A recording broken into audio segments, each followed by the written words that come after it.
استاد شیخ عبدالمحسن میگویند که شخصی بخیل، آن شخصی که با علم بخیل هست، بدتر است از بخیلی با مال. یا آدم صاحب پول و مال است ولی بخیل هست، یا آدم علم دارد ولیکن علم خود را به مردم نمیرساند.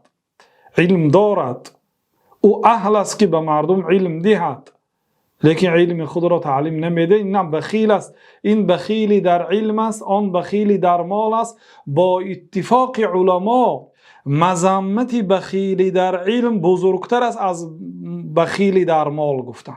یعنی گناهی آن شخصی که علم را نمیدهد بزرگتر است از آن شخصی که مال را نمیدهد. وقتی که بخیلی اینقدر مذمت است، اینقدر چیزی بد است، بخیلی در علم بهتر از بخیلی در مال است.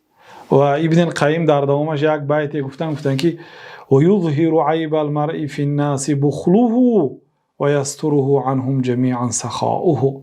هر یک انسان عیب دارد، لیکن اگر یک انسان دوست دارید عیبش هم در نظرتان کاری خوب می نماید، تعویل میکنید.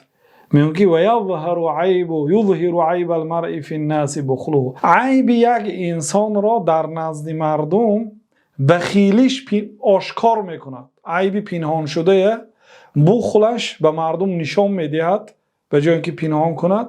و یستره عنهم جمیعا سخاؤه. تمام عیبهاش سخاوتش میپوشاند. آدم سخی مردم دوست میدارند.